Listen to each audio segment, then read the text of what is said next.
Renault Alpine Cup that year, and his touring car career really started with BMW in '86 when he drove one of those superb 635 BMWs.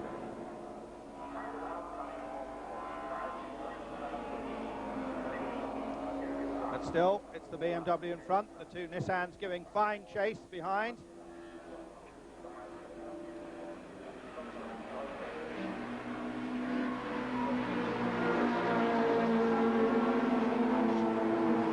Osterreichring telling me yesterday that he had big oversteer problems on his Mondeo, which he just couldn't dial out of the car.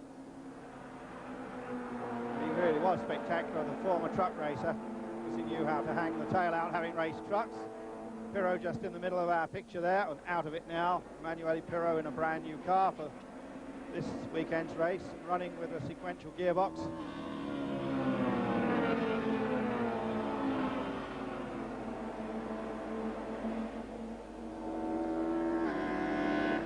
Well, you see the gap, Hager to Winkelhock, 3.3. And again, Boutsen having Bergstaller climbing all over him. And Bergstaller has Manfred, I should say Joachim Winkelhock, just a mention there of Manfred Winkelhock, the superb Porsche driver who was killed some years ago, Joachim's older brother. In fact, there's been 3 racing Winkelhock brothers.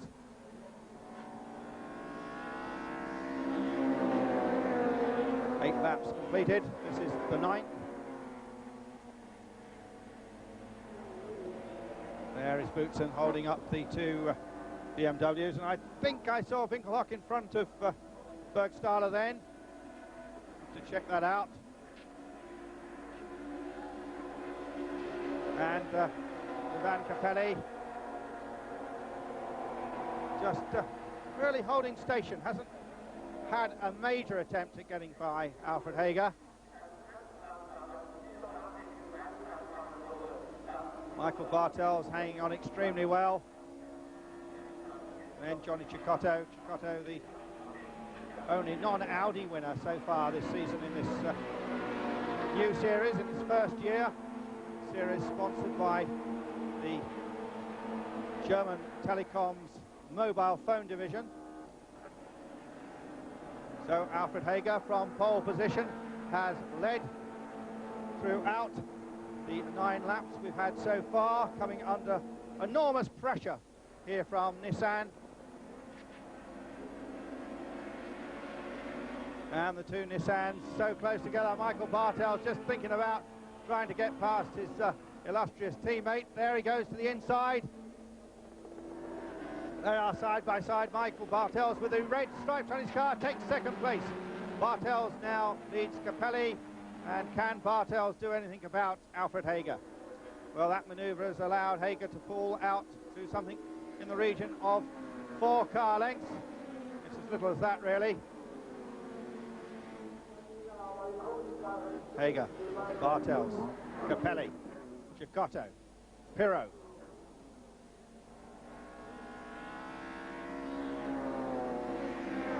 Johnny Cecotto, the former motorcycle racer. Born of Italian parents in Venezuela, now lives back in Italy. As we see that replayed, Michael Bartels put himself in the ideal position. You see the cars, plenty of air between them, and then Capelli just drops back. Perhaps Capelli has got a little bit of tyre problems. Perhaps he's playing a waiting game.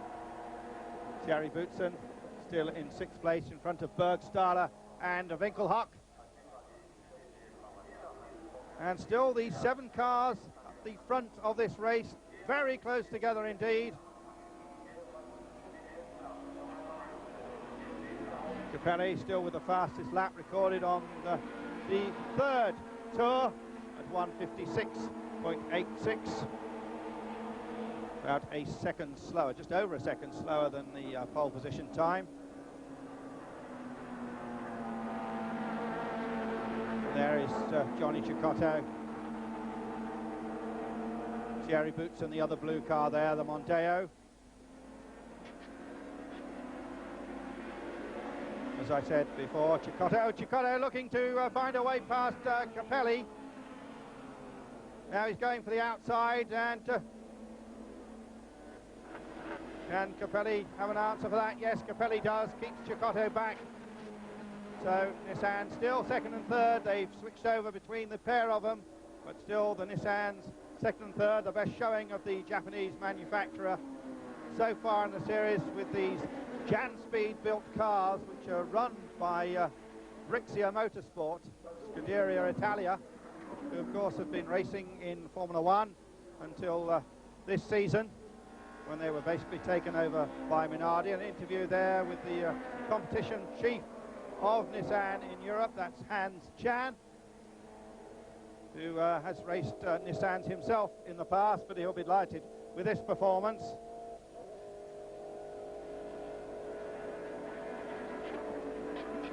Nissan, of course, also racing in the British Championship with Keith O'Dore. Jan O'Dore, of course, being the boss of Janspeed, who have developed these cars on behalf of the Japanese factory.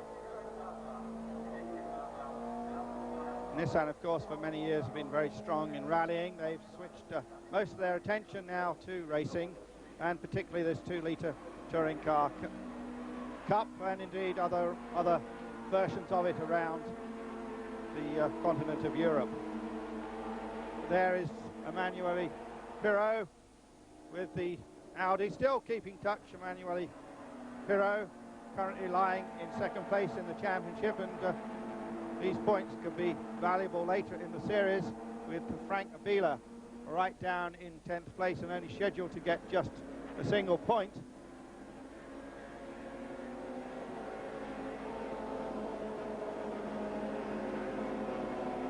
On the screen there was Alex Bergstaller, and that was the back marker there. It looks as if he's spun off in the yellow BMW, Michael Hagert. And no, it looks as if the engine's blown up. I think don't need to be an expert to sort that one out. So smoke coming from Hagert's yellow BMW, out of the race. But meanwhile, just going through our shot, still leading here, Alfred Hager. They are on lap number 12. The Nissan still giving chase. Quite a lot of sliding around in that chicane. And we'll take a short break. We'll be back in just a moment.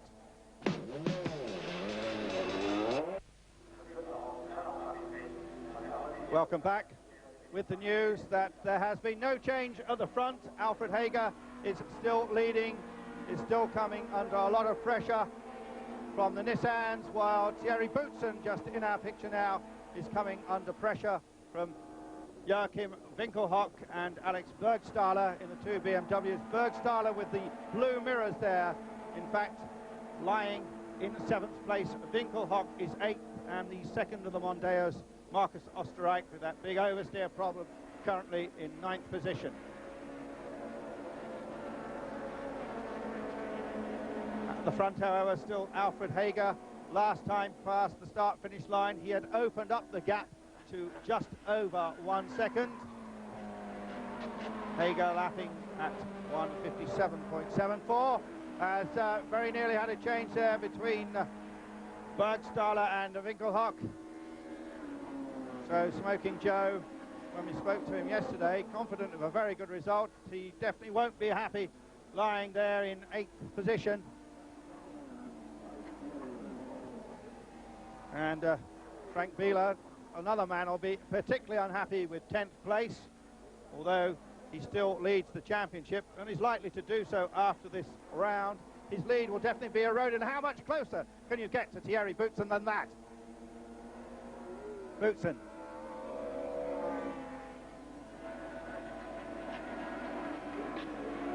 And Thierry Boutsen having to watch in his mirrors all the time for those two BMWs, as, oh, an audacious move down the inside, which didn't quite work for Smoking Joe.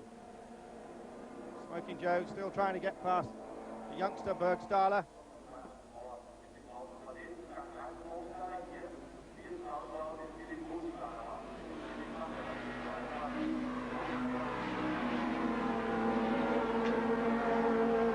And locking up of brakes there for Bergstaller. Well, this is a tremendous scrap there for 6th, 7th and 8th. Just again catching a glimpse of Emmanuel Pirot in 5th place.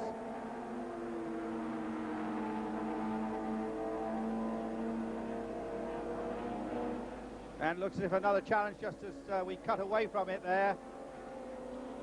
And Alfred Hager has increased his lead to 1.22 seconds. Well, this will be a famous win for the good Alfred if he pulls this off.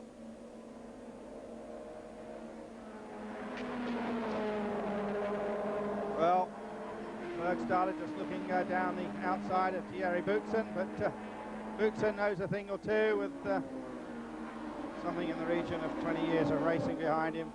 Man that came up through Formula Ford and Formula 3 into Formula 3000, and then an illustrious career, which of course included 3 Grand Prix victories with Williams. Thierry Boutsen flew here this weekend in his own Cessna Citation jet. Loves flying. Says it's a real relaxation from racing. And also told me last night how much he's enjoying life after Formula One. More time to spend with his wife Patricia and their family. Of course, recently become a father for a 2nd time. And Thierry's got a few things to prove, to be frank. At Zandvoort, made an unenforced and rather silly mistake and T-boned Hans Stuck off the racetrack. And just to remind you, Stuck not racing here due to family illness. We wish Hans well with his family. We don't know the exact details. He's keeping that private. But obviously it's serious, or Hans would have been racing here this weekend. So there is Boutsen, running in 6th spot. Meanwhile, that's the leader from the drop of the Austrian flag, or I should say the turn of the lights to green. Alfred Hager has led. The lead now back to just under 1 second. And you see Ivan Capelli coming under a lot of pressure from Johnny Cecotto there. Johnny Cecotto trying for the inside line, not quite making it. And also still Emmanuel Pirot very much in the heart of the action there. And different lines up the hill. And taking the inside line into the chicane, and whoa, off goes Ivan Capelli, and that will almost certainly get a penalty. Capelli, in fact, because he took the shortcut, has managed to keep that position. Only 2 laps to go. I suspect that Capelli will get a 10-second penalty for that. We'll have to wait and see. But Capelli, under enormous pressure there from Emmanuel Pirot and from Johnny Cecotto, made that mistake. Hager, now the lead back to 1.2 seconds. Bartels has pulled away, of course, from Capelli.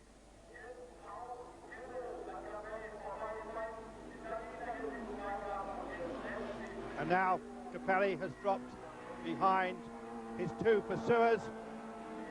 So Capelli drops back to 5th place, but I suspect he'll finish up in the charts about 8th. Let's look at it. Suddenly decided he couldn't make it. Not quite sure what happened there. But he chose the gap between the tyre walls and came back on in front of Johnny Cecotto. So the new order: Hager, Bartels, Cecotto, Pirot. But I suspect when it's all done and dusted, it will be Boutsen and Bergstaller, and that Ivan Capelli will drop down to about 7th or 8th place. Just looking down at the monitor, the timing monitor I have here, and if they do put on a 10-second penalty, in fact Capelli will be 10th. Going now on to the final lap.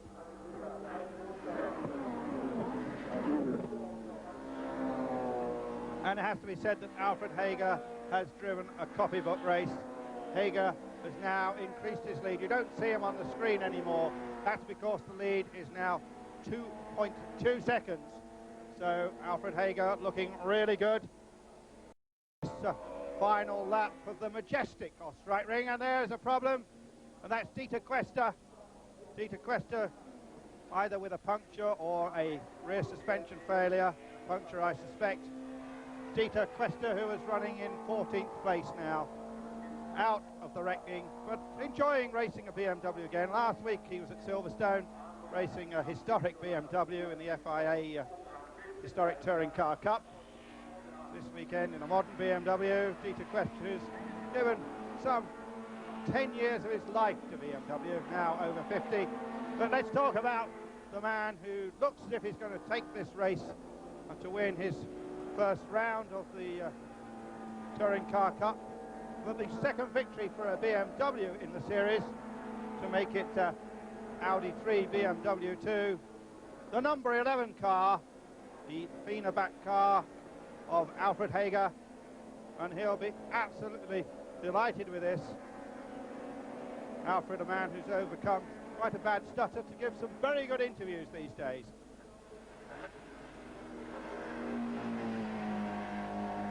Hager now just running towards the flag. The checkered flag is indeed waiting. He's into my sight now. He puts the lights on to acknowledge this victory. And Alfred Hager wins the 5th round of the German Touring Car Cup here at the majestic Osterreichring. A copybook drive. He led from beginning to end off the pole position. You cannot do better than that. So Alfred Hager is the winner. The rest of the field coming home.